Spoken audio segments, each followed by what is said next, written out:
Look at that. Wow. Three. Hello, hello. Thank you, everybody. My name is Tricia Caruso, formerly Tricia Ney. I am the very proud sister of our director, filmmaker tonight, Peter Ney, my brother. And I too wanted to thank everybody for coming out tonight from all, near and far in all corners of our world, people we work with and our relatives and we grew up with and we went to college with, and all those kinds of things over the, the milestones of life. So thank you all for being here. It really means the world to us. And we really wanted to open up for you guys to ask Peter some questions Well, first, I about want to the say movie thank or you whatever. to my sister producer. So,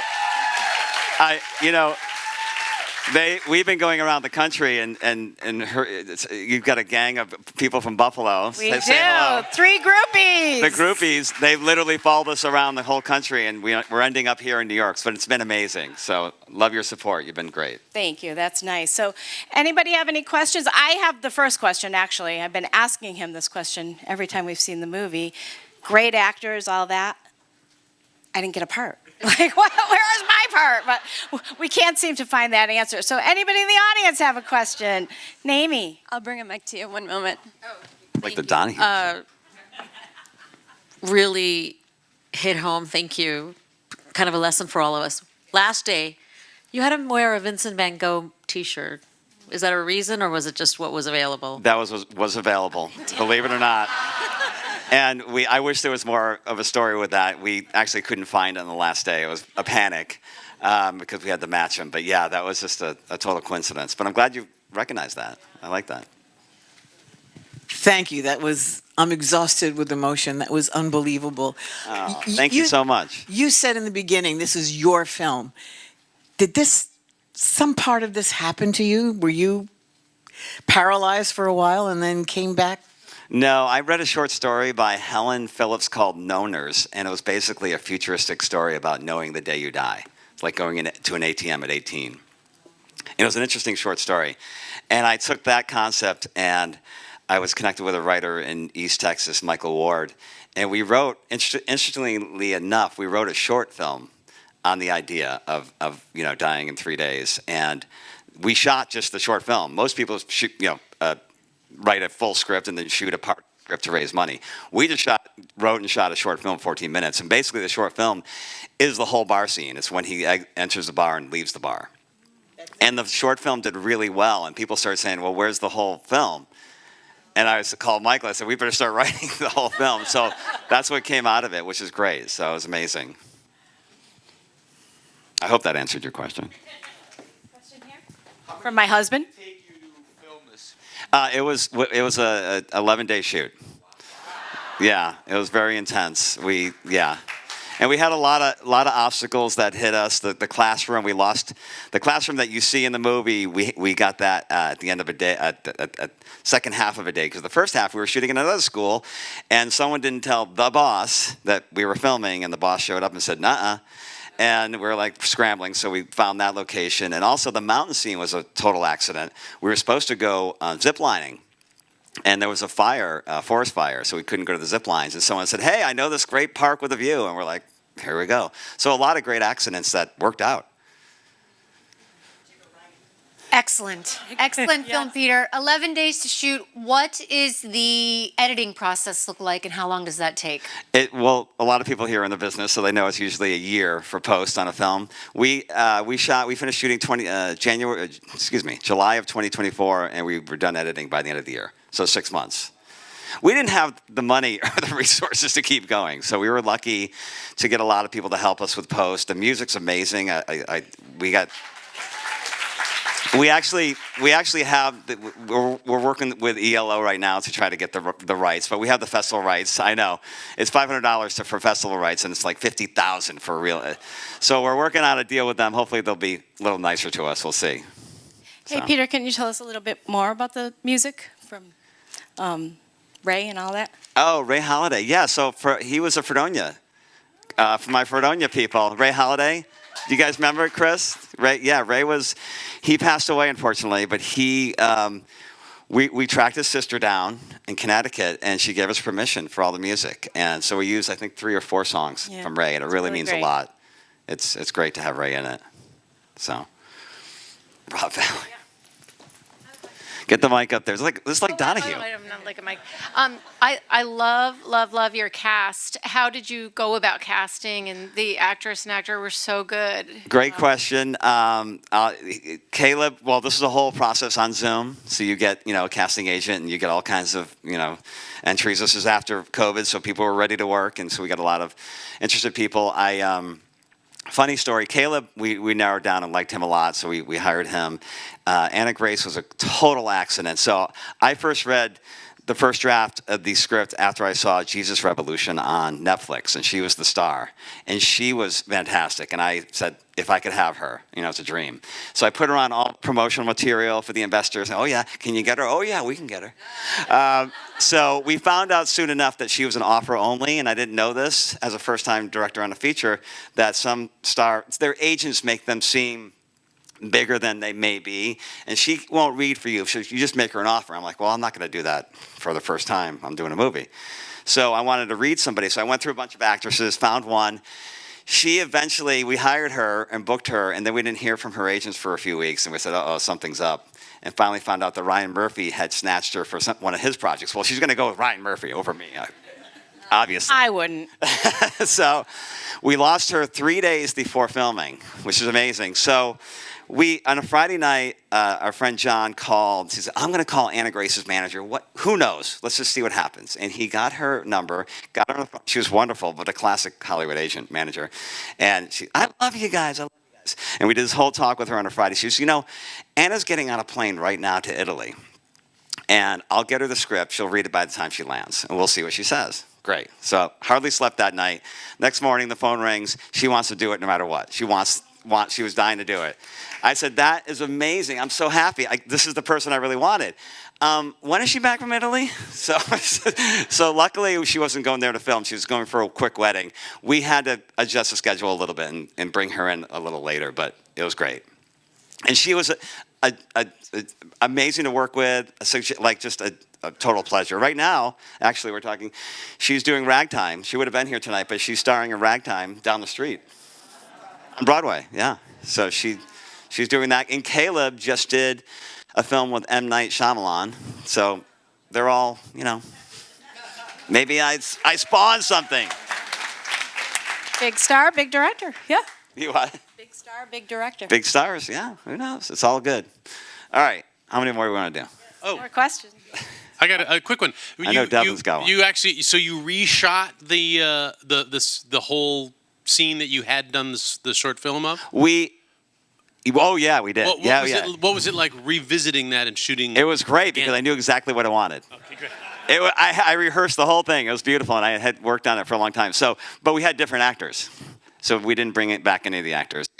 We went in another direction. But it was actually very easy. It was a great day. That was with Eric Roberts. Eric was pretty amazing for most of the day. Tell us more. What's that? Tell us more. Well, Eric has to, and this probably, hopefully, is not a secret. He has to have cue cards. He doesn't memorize lines no matter what. So I had actually thought of him to be the father. And I thought, but it's a walk and talk, and I'm not going to be able to have cards, and it's a whole thing. And I said, okay, Eric, I'm going to put you at the bar right next to Caleb, and you're going to look one direction, and we'll have a guy flipping through cards. He's like, no. I want to move around. So literally, we spent the first 2 hours putting cards all over. I have pictures of this. I'm not kidding.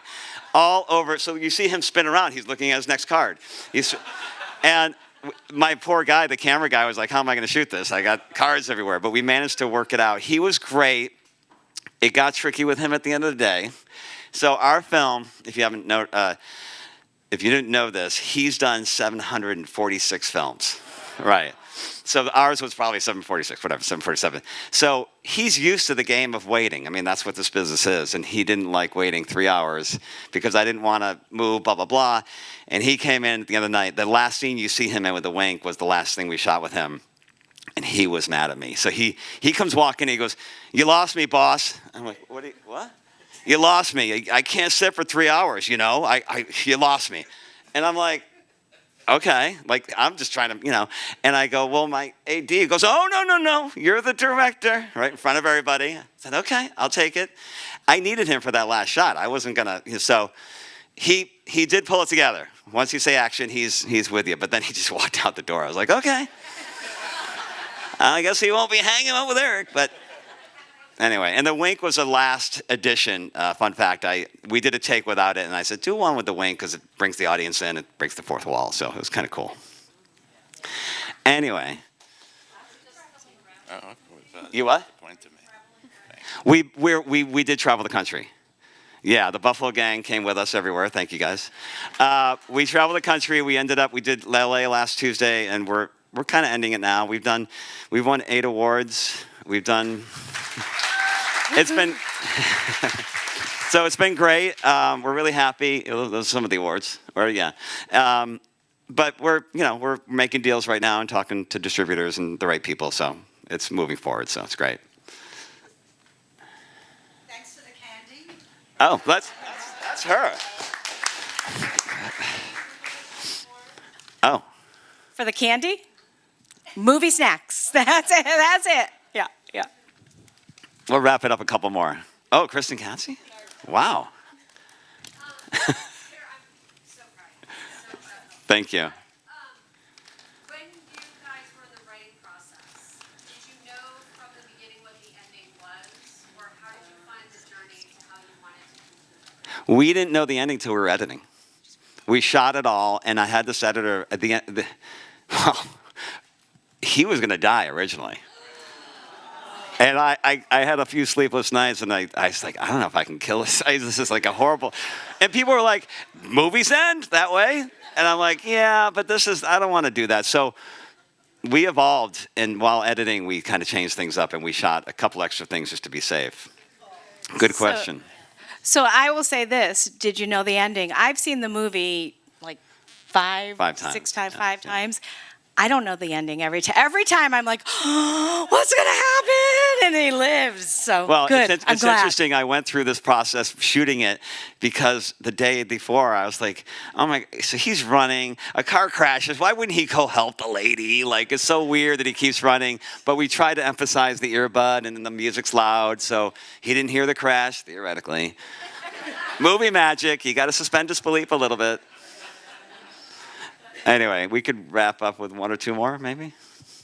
So I was interested in this whole, it seems like it's a whole continent. You're from Tiburon, maybe. You've got Buffalo people. How did you pick New Mexico to film? Well, it's where my investors were from. So, and so they were like, we're going to shoot it here. But oddly enough, it works for his like loneliness and his desolate kind of lifestyle.